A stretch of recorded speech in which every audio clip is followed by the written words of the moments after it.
Hello, and welcome to another session of What the. Today's topic of discussion is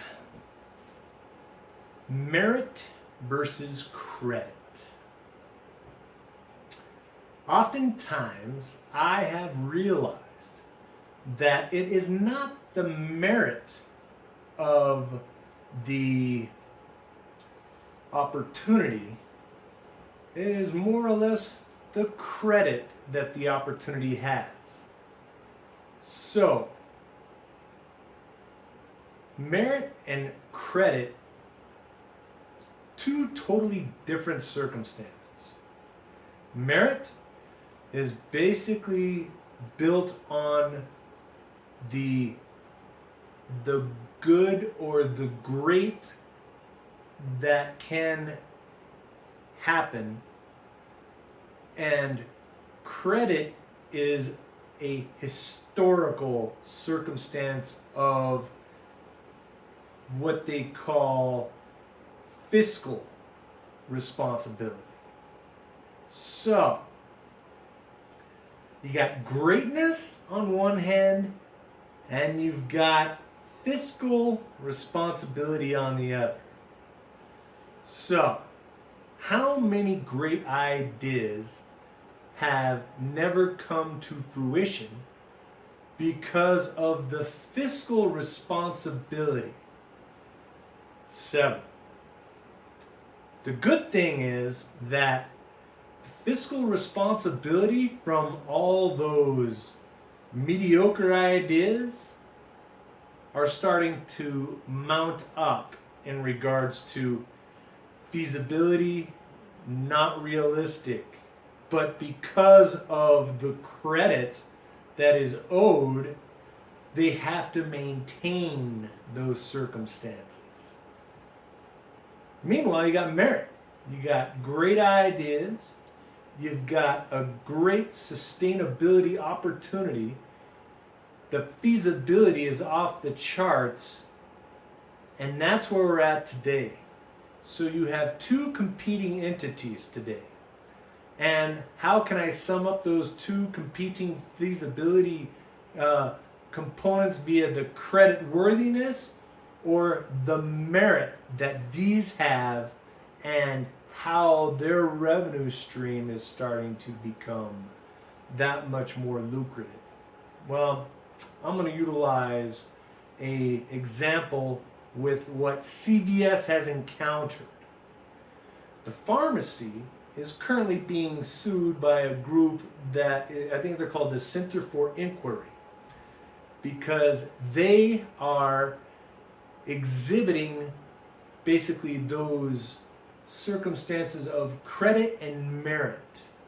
The credit circumstances are cold medicines, and the merit circumstances are holistic remedies. And because they're displaying those two next to one another, there is controversy. They're saying, oh, the FDA, they've approved all these medicines and all these other holistic remedies do not have any scientific evidence in regards to, well, fortunately, there is research that has been conducted into the holistic remedies and on a grand scale. Not necessarily in the United States, but internationally. And those remedies have shown to reverse symptoms associated with the common household cold. One of those I can mention. Well, you can take NyQuil, which gets rid of all the stuffy head, sleepy, coffee aching, whatever, so you can sleep. And then you have, well, there's zinc. Zinc is good. Zinc can amp your system and create, more of a, you get more of a metal in your system, so that amplifies your system. So that amplification could possibly create that much more activity for cellular oscillation. And then you have Vicks Vapor Rub, which is eucalyptus oil, and if you rub that on the bottom of your feet, you're going to get all this this eucalyptus circumstances circulating through your system. Turmeric. Turmeric fights, basically can get rid of all kinds of circumstances in your body. Yeah, turmeric. That stuff is awesome. And then garlic cloves.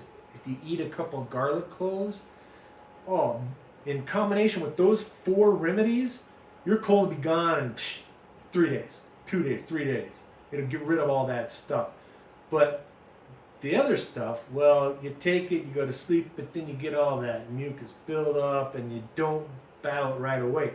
If you take those 4 circumstances, the evening you start feeling kind of achy and you can feel something coming down, you'll never get a cold. I have done that. Well, I've done that and I've never gotten a cold. And my mother, she lost her voice, and she had her lost her voice for a week, and she got all mucusy, and she was coughing and all that other stuff. Meanwhile, I never got anything, and I'm around my mom all the time. And all I did was take some turmeric.